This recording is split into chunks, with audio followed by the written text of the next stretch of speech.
Are your kids driving you up the wall because they have all this time and not enough things to do, and you've really exhausted all of your resources because you feel like you've read all the books, you've done all the activities, they colored all the pictures, what else is there to do? Well, I am going to show you some options that I have in my personal inventory that are all for sale that I wanted to share with you, so that if you want something for your kids to do, I have the thing just for you. So I'm going to kind of go in order of all the educational materials, and then later on this week I'll also post some of the fun things I have, like drawing books or even sticker books, which I know kids love. So one of the first things I have is a nature activity book. It's so important to get outside, even in your own backyard, for kids, and we all know that. And this particular book has a lot of different activities that can be done to explore the world outside. They have learning about eggs and nests, or maybe different types of frogs or toads or newts that they may find outside and what they look like. Some bird watching. I know I have some family members that love to watch birds. Different nature at night and what those different animals or insects that you'll see. You'll also have what it's like at the beach. I know a lot of people can't go to the beach right now, so this would be a fun activity to kind of keep them engaged with the next time they go. Different sceneries, so it goes over each particular season, which we don't really get in Florida, so this will be fun to learn about. At the nature reserve, different things they might see. Food for everyone, what type of food is available, so they're learning about nature but also seeing some different fun things that they can see outside. Now for my little ones, this is one of my favorites. This is a Lift the Flap color book. I love Lift the Flap books just because they keep the reader engaged but also are super fun for little readers. So this one has different things for the children to do, such as the color train. This little purple train has an elephant. So it's blue, and then you would look down here and it says, who's the huge one in the purple car? And the baby would say, elephant. And so you say, who has a shaggy mane in the yellow car? That's the lion. So this one is super fun for those kids that are learning their colors, but that they can do on their own, as well as get help from you, the parent, as well. So I really love this one. This is actually one of my favorites.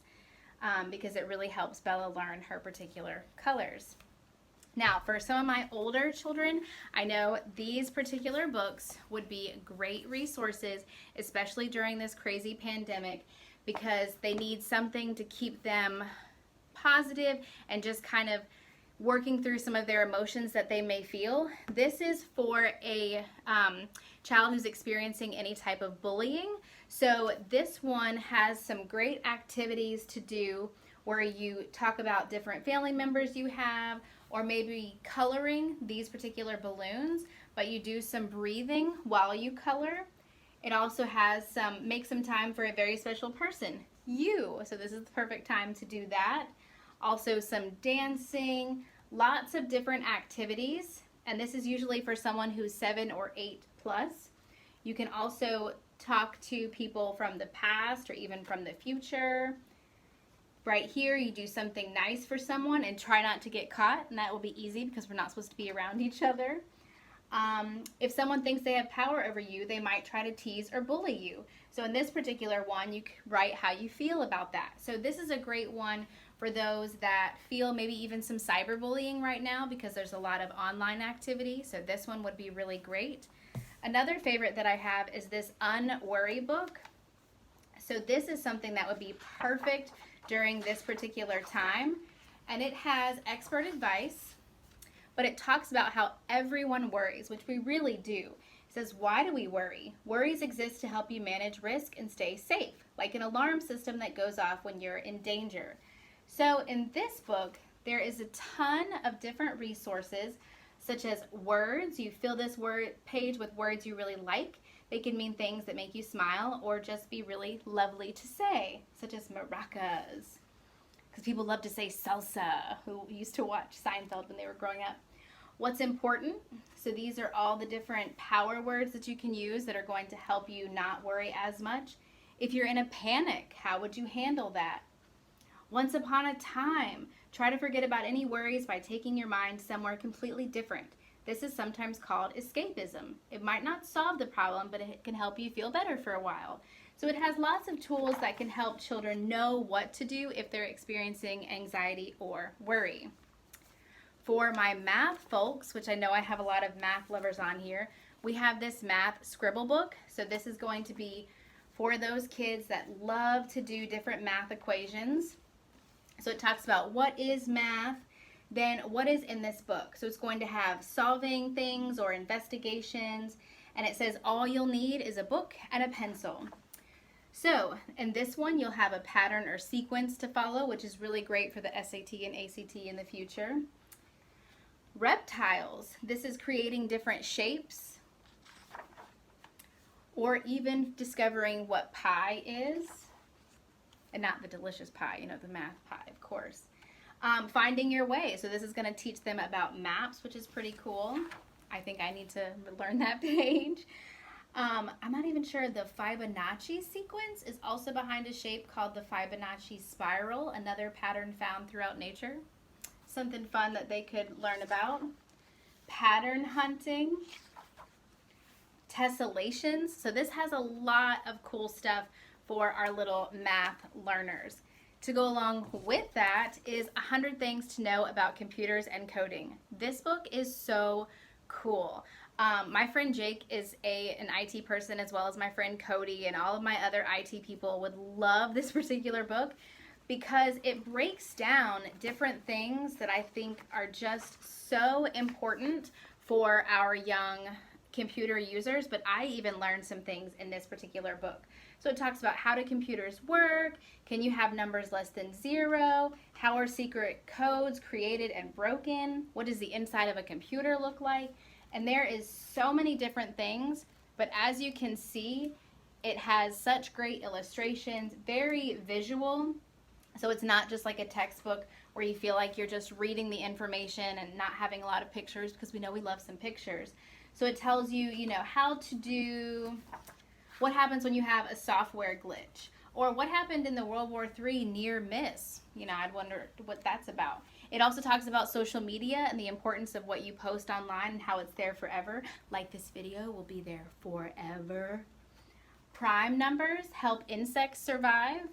An international internet crash. Can you imagine if the internet crashed right now at the worst possible time? Oh my gosh. This one is about computer viruses. More people have the internet than access to a flushing toilet. I just don't even know. Most avalanches occur on slopes of 38 degrees. 8 sounds great if you speak Mandarin or Cantonese. So as you can see, there's so many different things in this particular book that you could learn about numbers, computers, and coding, which I think is just so entertaining. And then I saved the best for last. This is the Usborne Writing Book. So I love, love, love to write. And this particular box, not books, has 3 different books in here. And there's a writing journal, which you'll see that at the very beginning, it tells you what shall I write about, but it's a writing journal, like literally a place for you to write. However, you have the Usborne Write Your Own Storybook. So all the ideas in here, you're going to put in this particular book. This one's going to give you ideas on what to write about, such as imagine you find a dusty old notebook. You flip through the pages and find that someone has started to write a story in it. But then the story stops. It's up to you to finish it. Or family fortunes. Imagine your family suddenly inherits lots of money from a long-lost uncle and you become instant millionaires. But there's a catch. You also inherit something else, something that turns your lives upside down, but it's up to you to decide what that is. So there is a ton of different beginning stories, even this one that has these particular words that you have to use in your story. So just a great way to get kids thinking about what to write about if they're kind of stuck and don't know what they have to particular talk about. So these may bleed into this one, which is going to be your writing journal.